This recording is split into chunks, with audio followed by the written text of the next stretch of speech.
আসসালামু আলাইকুম। বাংলাদেশে সবথেকে বড় যে সমস্যা ভূমি মালিকদের, সেটা হচ্ছে জমির মালিকানা প্রমাণ করা। এক্ষেত্রে কোনো একজন ভূমি মালিক যেমন দলিল সূত্রে মালিকানা নিশ্চিত করতে চায়, আবার অন্য আরেকজন ভূমি মালিক তিনি রেকর্ড সূত্রে মালিকানা নিশ্চিত করতে চায়, আবার অন্য আরেকজন ভূমি মালিক তিনি দখল সূত্রে জমির মালিকানা নিশ্চিত করতে চায়। তিনটি মালিকানাই বৈধ, অর্থাৎ এভাবে মূলত মালিকানা প্রমাণ করার সুযোগ বাংলাদেশের মালিকানার ক্ষেত্রে রয়েছে। জমির মালিকানা প্রমাণ করার ক্ষেত্রে এই তিনটা ডকুমেন্টসকে সবথেকে শক্তিশালী ডকুমেন্টস হিসেবে বিবেচনা করা হয়।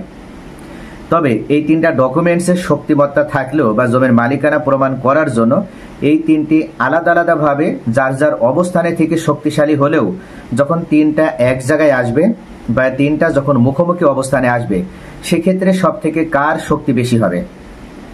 অর্থাৎ দলিলওয়ালা যিনি তিনি কি জমির মালিক হবেন, নাকি রেকর্ডওয়ালা যিনি তিনি জমির মালিক হবেন, নাকি দখল সূত্রে যিনি মালিকানা দাবি করছে তিনি জমির মালিকানা লাভ করবেন? এই বিষয়টি অত্যন্ত গুরুত্বপূর্ণ একটি বিষয় এবং এই বিষয়টি নিয়ে বাংলাদেশে সেই যুগের পর যুগ, অর্থাৎ সেই ব্রিটিশ আমল থেকে যখন সিএস রেকর্ড শুরু হয়েছিল সেই 1888 সাল, তখন থেকে মূলত মালিকানা নিয়ে এই দ্বন্দ্ব এবং মালিকানার ভিতরে এই সমস্যাটা রয়েছে। এখন পর্যন্ত যখন যে সরকারি ক্ষমতা এসেছে, তারা কখনো জমির মালিকানা স্থায়ীভাবে নির্ধারণ করার জন্য কোনো ধরনের কোনো পদক্ষেপ বা উদ্যোগ গ্রহণ করেনি।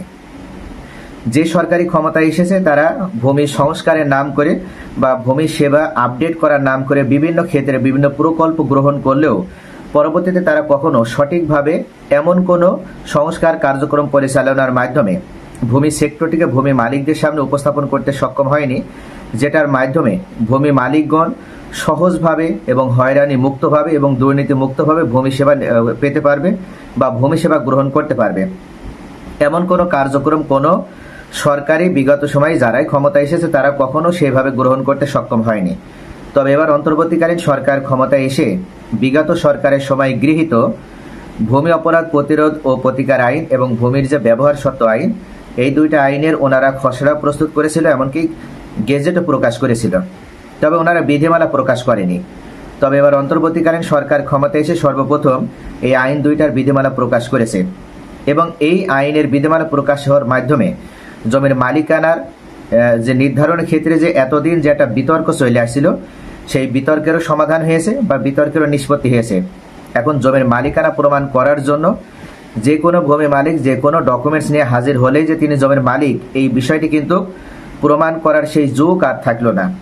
অর্থাৎ এখন ভূমি অপরাধ প্রতিরোধ এবং প্রতিকার আইনের মাধ্যমে জমির মালিকানা নিশ্চিত করতে হলে সুনির্দিষ্ট কিছু নীতিমালা দেওয়া হয়েছে। এই নীতিমালার মধ্যে যাদের মালিকানা সঠিক বলে প্রমাণিত হবে শুধুমাত্র তারাই জমির মালিকানা লাভ করতে সক্ষম হবে। জমির মালিকানা প্রমাণের ক্ষেত্রে পূর্ব থেকে দখল সূত্রে মালিকানা লাভ করার একটা সুযোগ ছিল এবং ওই সময় তামাদি আইনের 28 ধারা ব্যবহার করার মাধ্যমে কোনো একজন ব্যক্তি চাইলেই যদি শান্তিপূর্ণভাবে এবং নিরবিচ্ছিন্নভাবে একটানা 12 বছর কোনো ব্যক্তি মালিকানাধীন জমি ভোগ দখল করতে পারত বা দখলে রাখতে পারত, সেক্ষেত্রে ওই জমির মালিকানা লাভ করার একটা সুযোগ ছিল। এমন হয়েছে যে অনেক ব্যক্তি আছে তারা প্রবাসে অবস্থান করেছে বা চাকরি সূত্রে বা ব্যবসা সূত্রে হয়তো নিজ এলাকা থেকে অন্য কোথাও বা অন্য জেলায় অবস্থান করেছে। সেক্ষেত্রে দেখা গিয়েছে যে তারা যুগের পর যুগ অর্থাৎ বছরের পর বছর পার হয়ে গেলেও তাদের বাড়িটা যাদের কাছে দেখাশোনার জন্য রেখে গিয়েছে তারাই ভোগ দখল করছে, কিন্তু ওনারা কখনো দেখতেও আসেনি যে তার বাড়িটা কিভাবে রয়েছে। আবার এমনও হয়েছে যে ওনার যে জমি অর্থাৎ চাষের জমি বা আবাসিক এলাকার জমি হতে পারে, বাণিজ্যিক এলাকার জমি হতে পারে, যে জমি হোক সেই জমিটা যার কাছে লিজ দেওয়া হয়েছিল বা বর্গা বা কন্ট্রাক্ট যেটা আমরা বলি, এক কথায় যার কাছে বর্গা দেওয়া হয়েছিল তিনি ওই জমিটা ভোগ দখল করে খাচ্ছে, কিন্তু প্রকৃত মালিক যিনি তিনি প্রবাসে থাকার কারণে ওই জমিটা বছরের পর বছর পার হয়ে গেলেও উনি কখনো ওই জমিটার প্রকৃত অবস্থান বা জমিটা কি অবস্থায় রয়েছে সেটা দেখার জন্য উনি কখনো আসেনি। আর এই যে ওনার অনুপস্থিতি, এই অনুপস্থিতির সুযোগ নিয়ে অনেক সময় দেখা গিয়েছে যে যারা ভোগ দখলে ছিল ওই ব্যক্তিরা তামাদি আইনের 28 ধারা ব্যবহার করার মাধ্যমে জমির মালিকানা লাভ করার একটা সুযোগ পেয়ে যেত।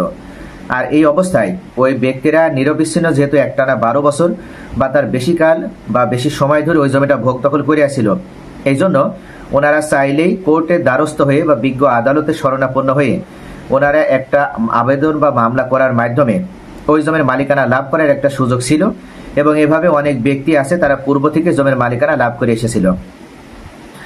এখন বিজ্ঞ আদালত যখন সরেজমিনে তদন্ত গিয়া যায়, তখন সরেজমিনে তদন্তে যাওয়ার মাধ্যমে ওনারা যদি সত্যিকার অর্থে যাচাই বাছাই করে দেখে যে এই ব্যক্তিটা একটানা 12 বছর বা তার অধিককাল সময় নিরবিচ্ছিন্নভাবে বা শান্তিপূর্ণভাবে জমিটা ভোগ দখল করে রেখেছে, অথচ জমির প্রকৃত মালিক যারা বা জমির প্রকৃত মালিক যিনি, তিনি কখনো জমিটা দেখাশোনা করার জন্য আসেনি বা জমিটার কি অবস্থায় রয়েছে সেটা খোঁজখবর নিতে আসেনি, এক কথায় জমির প্রতি তার একটা উদাসীনতা তৈরি হয়েছে এবং এই বাড়িটা বা জমিটা তিনি আর সেভাবে দেখাশোনা করতে চান না বা তার এই জমিটা বা বাড়ির প্রতি তার এক ধরনের আগ্রহ হারিয়ে ফেলেছে।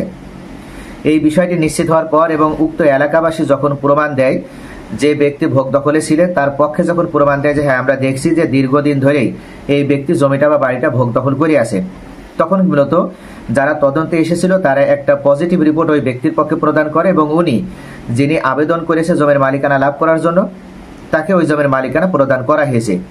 এইভাবে অর্থাৎ আপনার এই যে অ্যাডভান্স পজেশন, বিরুদ্ধ দখল, এই বিরুদ্ধ দখলের মাধ্যমে পূর্বে অনেক ব্যক্তি বা অসংখ্য ব্যক্তি তারা এভাবে অবৈধভাবে অর্থাৎ তারা ভোগ দখল করার মাধ্যমেও তারা জমির মালিকানা হওয়ার একটা সুযোগ পেয়েছে বা মালিক হওয়ার একটা সুযোগ ছিল।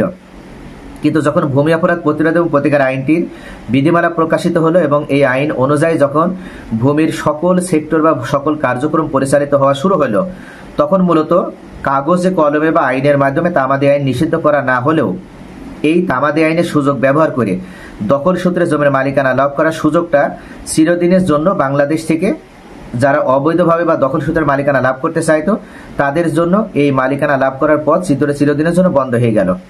অর্থাৎ এখন কোনো ব্যক্তি চাইলেই এই অ্যাডভান্স পজেশনের সুযোগ নিয়ে বা জমির উপরে তামাদি তৈরি হওয়ার মাধ্যমে ওই জমির মালিকানা লাভ করার সুযোগ পাবে না। এখন 1 বছর বা 12 বছর নয়, বছরের পর বছর অর্থাৎ 20 বছর, 30 বছর, 40 বছর বা যত ইচ্ছা উনি ভোগ দখলে রাখুক, সমস্যা নাই। কখনো উনি কোর্টে মামলা করার মাধ্যমে যে ব্যক্তির জমি বা যে ব্যক্তি ওই জমির প্রকৃত মালিক, তার কাছ থেকে ওই জমির মালিকানা আর কেউ লাভ করতে পারবে না। শুধু তাই নয়, এখন যেহেতু জমির মূল্যও বেশি, আবার দলিলও এখন স্ক্যানিং করার মাধ্যমে সম্পূর্ণভাবে অনলাইন ভিত্তিক দলিল তৈরি করা হচ্ছে।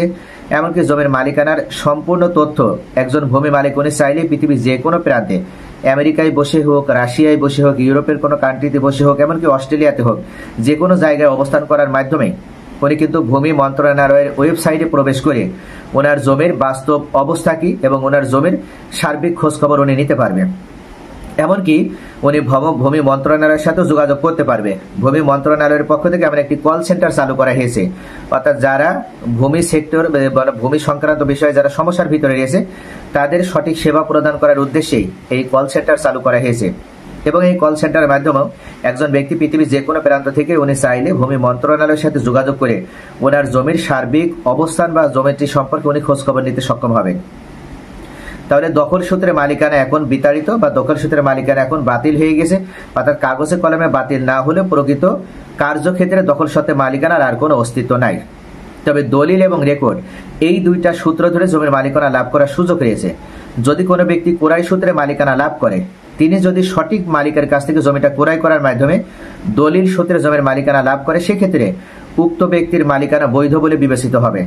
তবে মনে রাখতে হবে যে যখন জমিটা ক্রয় করা হবে তখন যার থেকে জমিটা ক্রয় করা হচ্ছে সেই ব্যক্তি সঠিক মালিক কিনা এটা অবশ্যই যাচাই বাছাই করতে হবে। সিএস রেকর্ড থেকে এসএ রেকর্ড, এসএ রেকর্ড থেকে আরএস রেকর্ড পর্যন্ত, অর্থাৎ প্রত্যেকটা রেকর্ডের মধ্যে ধারাবাহিকতা রক্ষা করার মাধ্যমে ওই ব্যক্তি মালিক হয়েছে কিনা এই বিষয়টি নিশ্চিত করতে হবে। যদি উনি সঠিকভাবে চেইন অফ অর্থাৎ মালিকানার ধারাবাহিকতা, যে চেইন অফ অনারশিপ, এই ধারাবাহিকতা মেনটেন করার মাধ্যমে যদি উনি মালিকানা লাভ করে থাকেন, তাহলে উনার কাছ থেকে জমি ক্রয় করলে কখনো আপনার দলিলটা বাতিল বলে বিবেচিত হবে না। আপনার দলিলের বিরুদ্ধে কখনো কেউ কোনো ধরনের অ্যাকশনে যেতে পারবে না। আপনি এই দলিল অনুযায়ী চিরস্থায়ীভাবে জমির মালিকানা লাভ করতে সক্ষম হবেন।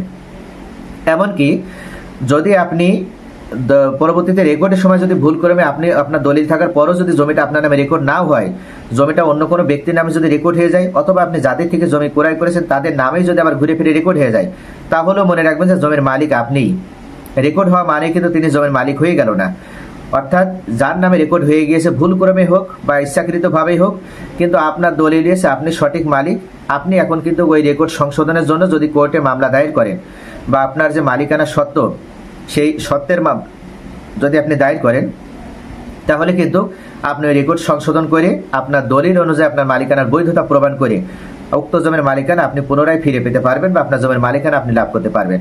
তাই দলিল শক্তিশালী, রেকর্ড শক্তিশালী নয়, মনে রাখবেন। তবে রেকর্ড শক্তিশালী হবে যদি সঠিক ব্যক্তি অর্থাৎ যিনি জমির প্রকৃত মালিক তিনি যদি আবার পরবর্তীতে রেকর্ড সূত্রে মালিকানা লাভ করে, তাহলে তিনারটাই অবশ্যই সঠিক। অর্থাৎ উত্তরাধিকার দিক থেকে যারা জমির মালিকানা লাভ করে তাদের তো অনেক সময় দলিল থাকে না বা তাদের দলিলের প্রয়োজন হয় না। তারা যেহেতু উত্তরাধিকার সূত্রে মালিকানা লাভ করছে, তাই পরবর্তী রেকর্ডে যদি তারা উত্তরাধিকার সূত্র ব্যবহার করে রেকর্ড অনুযায়ী মালিকানা লাভ করে, তাহলে তাদের রেকর্ডটাই শক্তিশালী ভূমিকা পালন করবে। এখানে মনে রাখবেন, কোনো একজন ব্যক্তি যদি ফলস দলিল উপস্থাপন করার মাধ্যমেও এই রেকর্ড সূত্রে যিনি মালিকানা লাভ করেছে অর্থাৎ পারিবারিক দিক থেকে পর্যায়ক্রমিকভাবে তার বিরুদ্ধে যদি মালিকানা নিয়ে কোনো ধরনের কোনো বিতর্কিত বা ডিসপুট করার চেষ্টা করে বা বিতর্কিত করার চেষ্টা করে, সেক্ষেত্রেও যে দলিলওয়ালা ফলস দলিল নিয়ে হাজির হয়েছে উনি জমির মালিকানা পাবেন না। যারা রেকর্ড সূত্রে ওই জমিটার পর্যায়ক্রমিকভাবে ধারাবাহিকভাবে মালিকানা পেয়েছেন উত্তরাধিকার দিক থেকে, তাদের মালিকানা বৈধ। এখানে দলিলের শক্তি কম, রেকর্ডের শক্তি বেশি। আবার যার দলিল রয়েছে সঠিক, তেনার নামে রেকর্ড হয়নি, তাহলে মনে রাখবেন যেখানে দলিলের শক্তি বেশি, রেকর্ডের শক্তি নেই, রেকর্ড এখানে দুর্বল। তাহলে ভিউয়ার্স, আশা করি বুঝতে পারছেন যে জমির মালিকানা সরকারের পক্ষ থেকে স্থায়ীভাবে নির্ধারণ করে দেওয়া হলো।